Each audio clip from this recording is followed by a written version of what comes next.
bienvenue dans ce nouveau podcast de French Culture avec Meia. Je m'appelle Meia, je suis française et je vous aide à progresser en français grâce à l'écoute. Ce podcast est spécialement préparé pour vous qui aimez la langue française.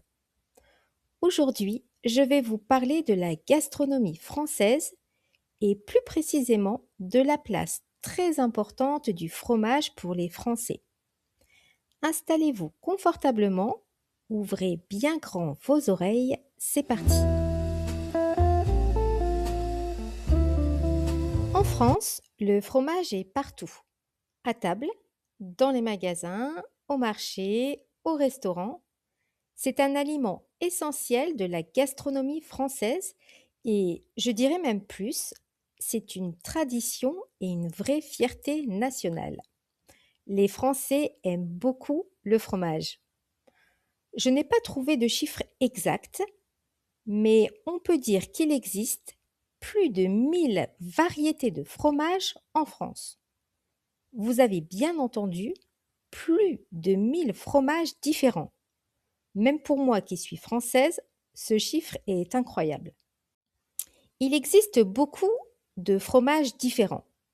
Des fromages doux, des fromages au goût plus fort, des fromages crémeux, des fromages à pâte dure.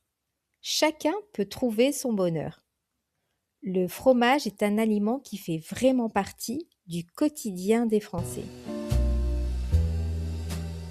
En France, il existe plusieurs façons de manger du fromage. Par exemple, dans le nord de la France, certaines personnes mangent du fromage dès le matin, au petit déjeuner, avec leur café. Pour d'autres Français, le fromage est un petit encas, c'est-à-dire quelque chose que l'on mange avant le repas pour ne plus avoir faim, avec du pain ou sans pain. Il existe aussi beaucoup de plats principaux à base de fromage fondu. Les Français adorent la tartiflette. C'est un plat savoyard, c'est-à-dire originaire de la région de Haute-Savoie. C'est un plat cuit au four à base de pommes de terre, d'oignons et de lardons et de fromage, le reblochon. La tartiflette est un plat que les Français mangent surtout en hiver quand il fait froid. Un autre plat à base de fromage fondu que les Français aiment beaucoup est l'aligot. L'aligot est un plat à base de pommes de terre et de tomes d'Aubrac. La tome d'Aubrac est le fromage utilisé dans ce plat. Ce fromage est fabriqué dans les régions du Cantal et de l'Aveyron. Il existe donc des fromages que l'on mange froid et des fromages que l'on mange chaud. Ah oui, j'allais oublier de vous dire qu'en France, on mange aussi du fromage en apéritif, sous forme de petits cubes de fromage. Les Français consomment aussi beaucoup de fromage râpé. En France, on met du fromage râpé presque partout, dans les plats gratinés, dans les pâtes et même dans la soupe. Le fromage est partout. Bien sûr, en France, on met aussi du fromage dans les salades et dans les sandwichs. Lors des repas en famille ou entre amis, on mange le fromage après le plat principal et avant le dessert. C'est ce qu'on appelle le plateau de fromage. Sur le plateau de fromage, on met plusieurs fromages différents pour que chacun puisse trouver le fromage qui lui plaît, mais il peut aussi prendre un peu de chaque fromage. Le vin rouge et le pain sont souvent associés à la dégustation du fromage. Tous les fromages sont fabriqués à partir de lait de vache, du lait de chèvre ou du lait de brebis. Dans certaines régions de France, on mange plus de fromage de chèvre que dans d'autres régions. En Dordogne, par exemple, où je vis actuellement, il existe beaucoup de spécialités fromagères à base de fromage de chèvre. Dans d'autres régions, certaines personnes n'aiment pas trop ce type de fromage et préfèrent les fromages à base de lait de vache. Pour fabriquer certains fromages, il faut quelques semaines, mais pour d'autres, il faut parfois plusieurs années. Chaque région française a ses spécialités fromagères.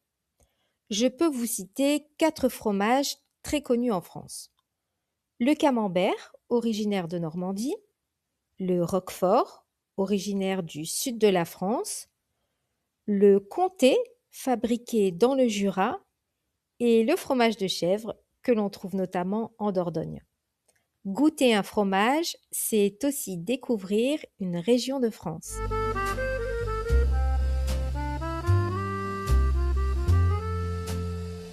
Le fromage est aussi présent dans la langue française. Il existe une expression très utilisée: c'est bon, on ne va pas en faire tout un fromage. Pour faire un bon fromage, on commence avec un aliment simple, le lait.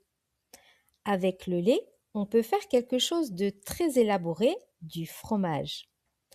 L'expression on ne va pas en faire tout un fromage est utilisée quand quelqu'un exagère un problème ou quand il crée toute une histoire à partir de rien. Pour finir ce podcast, je vais vous parler d'un fromage que j'ai découvert récemment, la Trappe d'Echourgnac. Je précise que je n'ai aucun contrat commercial avec cette marque et que je ne fais de publicité pour aucun fromage. La Trappe d'Echourgnac est un fromage que j'ai goûté dans un restaurant en Dordogne où je vis depuis quelques années. La Dordogne est connue pour ses noyers, c'est-à-dire les arbres qui produisent des noix. Avec les noix, on fabrique du vin de noix. Ce vin de noix est utilisé dans la fabrication de ce fromage qui lui donne un goût unique. Si un jour vous venez en Dordogne, vous devez absolument goûter ce fromage. Il y a encore beaucoup de fromages dont j'aimerais vous parler, mais nous arrivons à la fin de ce podcast.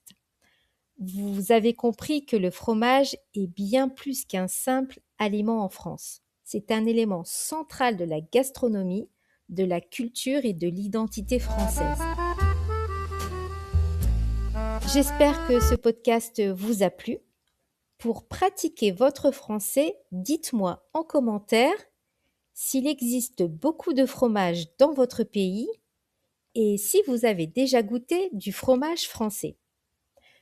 N'oubliez pas de liker cette vidéo si vous l'avez aimée, de vous abonner à ma chaîne pour rester connecté à la culture française. Merci beaucoup de m'avoir écouté jusqu'à la fin.